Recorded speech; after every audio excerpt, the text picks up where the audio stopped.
Bismillahirrahmanirrahim. Assalamu alaikum. This is Kareem Shirazi and I have been teaching IELTS since 1999.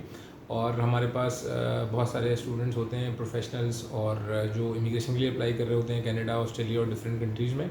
और उसके अलावा student वीज़े के लिए जो स्टूडेंट होते हैं यूके, कनाडा, ऑस्ट्रेलिया, जर्मनी और डिफरेंट यूरोपियन कंट्रीज़ में अप्लाई कर रहे होते हैं। तो जहाँ तक कि एकेडमिक आइल्स की ताल्लुक है तो उसमें उनकी जो रिक्वायरमेंट है वो बहुत ज़्यादा हाई नहीं होती। नॉर्मली 6-6.5 बैंड पे उनका जो स्टूडेंट वीज़ा है वो प्रोसेस हो सकता है मोस्ट ऑफ़ द यूनिवर्सिटीज़ में। और जो टॉप लेवल की यूनिवर्सिटीज़ हैं वो 7-7.5 मांगती हैं।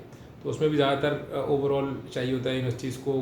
कुछ यूनिवर्सिटीज़ की रिक्वायरमेंट ये होती है कि भाई मिनिमम 6.5 से कम ना हो, किसी भी कंपोनेंट में ओवरऑल 6 चाहिए या 6.5 चाहिए, तो इतना प्रॉब्लम नहीं होता।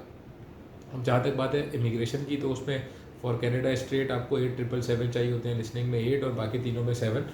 और उसके अलावा अगर आप ऑस्ट्रेलिया अप्लाई कर रहे हैं तो 7 ईच या ओवरऑल 8 या ओवरऑल 7.5 चाहिए होते हैं। अच्छा, अब जो आज की वीडियो बनाने का मकसद ये है कि जब स्टूडेंट्स तैयारी कर रहे होते हैं आइल्स की तो वो बहुत सारी यूट्यूब पे वीडियोस देख रहे होते हैं। डिफरेंट नेशनल लेवल पे भी टीचर्स हैं, इंटरनेशनल लेवल पे भी टीचर्स हैं और हर किसी ने अपने यूट्यूब चैनल बनाए हैं और वो अपनी इन्फॉर्मेशन दे रहे होते हैं। मैं ये नहीं कह रहा कि वो सारे चैनल फेक हैं या इन्फॉर्मेशन सही है या सही नहीं है।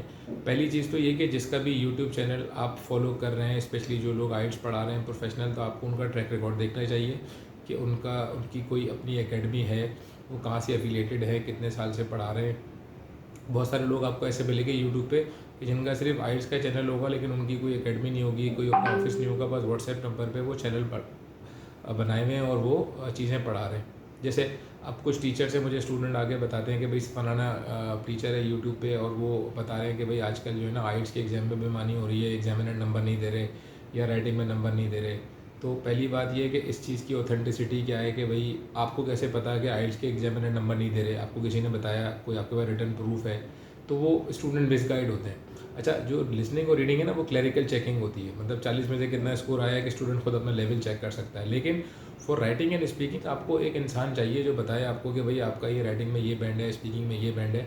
और इसी तरह आइल्स का बैंड डिस्क्रिप्टर है, वो उसी के हिसाब से नंबर देता है। अच्छा, इंसान है, उससे गलती हो सकती है 0.5, यानी अगर आपने 7 बैंड का लिखा है तो हो सकता है एग्जामिनर आपको 7.5 दे दे, हो सकता है 6.5 दे दे।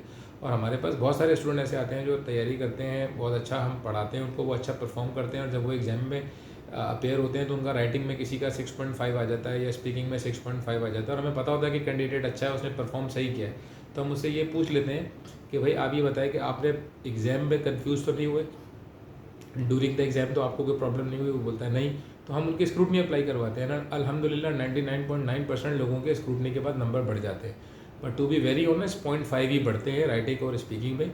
ऐसा नहीं हुआ कभी कि किसी स्टूडेंट का 1.5 बैंड बढ़ गया स्पीकिंग में या 2 बैंड बढ़ गया, 0.5 बढ़ जाता है। तो अगर किसी स्टूडेंट के रीडिंग और लिसनिंग में 7 आए हुए हैं और वो इमिग्रेशन के लिए अप्लाई कर रहा है और राइटिंग में उसके 0.5 कम है या स्पीकिंग में 0.5 कम है या दोनों में कम है, और अगर उसने सही से चीज़ें अप्लाई करी हैं, सारी चीज़ें प्रॉपर एग्ज़ाम उसने तैयारी करके दिया है, तो अपने टीचर से वो डिस्कस करके स्क्रूटनी के लिए लाजमी अप्लाई करे और 100% उसके नंबर बढ़ जाएंगे। आईएल्ट्स में कोई बायसनेस नहीं है कि वो नंबर नहीं दे रहे, आप 3 दफ़ा एग्ज़ाम देंगे तो आपके नंबर आएंगे 777, ऐसा नहीं है। क्योंकि इमिग्रेशन में यकीनन रिक्वायरमेंट हाई होती है, कनाडा के लिए भी ऑस्ट्रेलिया के लिए भी, कि 8 लिसनिंग पे चाहिए जैसे कनाडा में, और लिसनिंग और रीडिंग राइटिंग और स्पीकिंग में 7 चाहिए, ओवरऑल 7.5 और CLB 11.9। इसी तरह ऑस्ट्रेलिया में ईच में 7 चाहिए या ओवरऑल 8 चाहिए या 7.5 चाहिए, तो bit difficult for writing and speaking. तो मेरी आप लोगों से दरख्वास्त ये है कि अगर आप तैयारी कर रहे हैं जिस टीचर से, तो आप उस टीचर का ट्रैक रिकॉर्ड ज़रूर देखिए कि वो कितने साल से पढ़ा रहे हैं, उनकी एफिलिएशन कहाँ से है, और उनके जो पुराने स्टूडेंट्स हैं जो उनसे पढ़ के गए हैं उनसे थोड़ा सा रिव्यू ले लीजिए। तो अब मेरे ख्याल से ये ज़्यादा बेहतर होता है, इससे आपके टाइम पैसे दोनों चीज़ें सेव हो जाती हैं। तो वीडियो बनाने का मकसद ये है कि जो फॉल्स इन्फॉर्मेशन है डिफरेंट यूट्यूब चैनल पे, उससे आप घबराएं नहीं, कंफ्यूज ना हो, आप तैयारी अच्छी करें और चीज़ों को फॉलो करें। और ख़ास तौर पे राइटिंग का जो राइटिंग के टॉपिक है वो डिटेल में रिव्यू करवाएं एक्सपीरियंस टीचर से, और जब आप बिल्कुल मुतमईन हो जाएं तो फिर उसके बाद आप एग्ज़ाम अटैम्प्ट करें। Thank you so much.